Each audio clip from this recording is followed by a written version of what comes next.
You are listening in to the president taking questions from the press. He is at Alligator Alcatraz, a new detention center in the Everglades, Florida. NewsNation's Brooke Shafer is at the center just west of Miami. Brooke, what are you learning on the ground? Well, Kelly, really, as we were listening to President Trump speaking there, we were starting to get our first looks at what has now been nicknamed Alligator Alcatraz. You saw the president taking that tour there with Florida Governor Ron DeSantis and DHS Secretary Kristi Noem.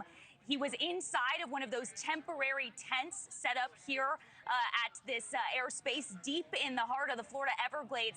Inside those tents, we saw cages, we saw bunk beds that will soon house potentially up to 5,000 migrants at this temporary ICE detention facility. As of right now, Florida Governor Ron DeSantis says Alligator Alcatraz is open, but what we don't know is when we could start to see those first groups of migrants arriving here in the Everglades. As President Trump is just behind this fencing, getting that tour of this brand new facility, outside, along with a lot of media, are also a handful of protesters. I believe we have some video. This is live right outside of the now nicknamed Alligator Alcatraz. A lot of protesters with signs asking for ICE to get out of the Everglades. There have been a lot of concerns from human rights advocates who have called this area surrounded by wetlands, marsh, alligators, incredibly rough terrain. Human rights advocates have described this as inhumane, while environmental advocates have also expressed serious concern about what this detention facility could mean for the ecosystem here in the Everglades. Environmentalists filed a last-minute lawsuit hoping to stop Alligator Alcatraz from opening, but as of today, Governor Ron DeSantis says it is all systems go. President Trump really congratulating the fast-tracked response from Governor DeSantis, who said this site got up and running in about 8 days. Kelly? Yeah, what are you hearing along the lines of opposition out there, Brooke? We know some environmental groups still hoping to shut all of this down. Is that the main opposition that you're hearing on the ground?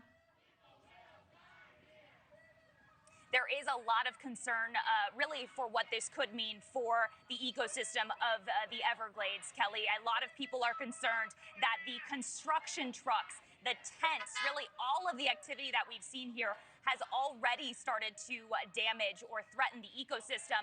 And really, the millions of dollars that have been poured into restoration efforts here in the Everglades. So that, of course, is one concern. You also have some Native American leaders who are claiming that this is sacred land and this facility is encroaching on that.